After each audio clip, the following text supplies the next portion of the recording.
ఓం శ్రీ స్వామియే శరణమయ్యప్ప. చంద్రమౌళి గురుస్వామి దైవమే శరణమయ్యప్ప. కుక్కొండ శ్రీశైలం గురుస్వామి దైవమే శరణమయ్యప్ప. మహేశ్వర గురు దైవమే శరణమయ్యప్ప.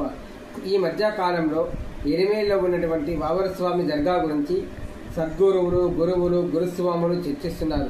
కొందరు ఎరిమేలిలో ఉండేటువంటి వావరు దర్గాకు వెళ్ళవద్దని, మరికొందరు అయ్యప్ప స్వామి ప్రాణ స్నేహితుడు కాబట్టి స్వామివారి వరమిచ్చారన్న కారణంతో వెళ్ళాలని మరికొందరు చెబుతున్నారు.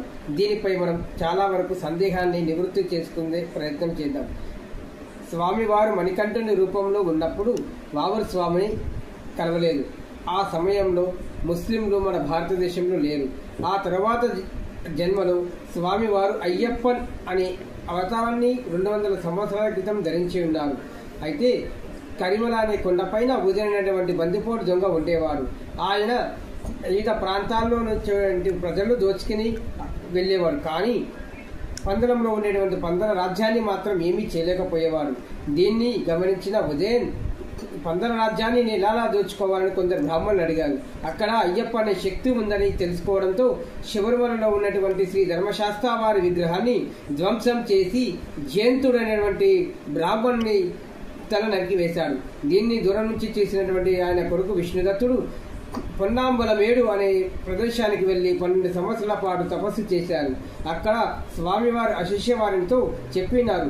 పందల రాణిని ఉదయన్ బంధించాడు. ఆమెను విడిపించి పెళ్లి చేసుకోమని చెప్పినాడు.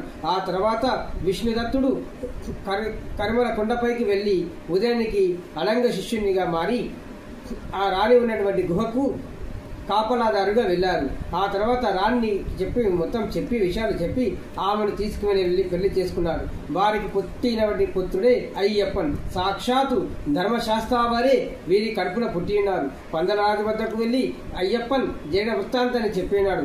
ఆ తర్వాత 4 దిక్కులో 4 బృందాలను ఏర్పాటు చేసి ఉదయంపై దండయాత్రకు వెళ్లారు. అందులో ఉన్నటువంటి ఒక్క బృందానికి వావరు స్వామి ఎరిమేల నుంచి నేతృత్వం వహించారు. అంతేకాని వావరు స్వామి దర్గాను మొట్టమొదటి దర్శించాలని ఆ కేరళలో కానీ మలయాళ గ్రంథాల్లో కానీ ఎక్కడా కూడా లేదు. అది మనం ప్రతి ఒక్కరూ ఆలోచించుకోవాల్సిన విషయం. కేవలం మనం 48 రోజుల పాటు మండల కాలం దీక్ష చేసి ఆ వావర్ దర్గాను దర్శించాలా లేదా అనేటువంటి మీ గురుస్వాములే ఆలోచించి నిర్ణయం తీసుకోవాల్సింది. నా అభిప్రాయం మాత్రం ఎరిమేలలో ఉండేటువంటి వావర్ దర్గాను దర్శించకూడదు. ఎరిమేలలో ఉన్నటువంటి ధర్మశాస్త్ర వారిని దర్శించి పెద్ద పాదం ద్వారా వనయాత్ర చేసి శబరిమల వెళ్లి 18 మెట్లు ఎక్కి స్వామివారిని దర్శించుకోవాలని కోరుకుంటున్నాను. ఓం శ్రీ స్వామియే శరణమయ్యప్ప.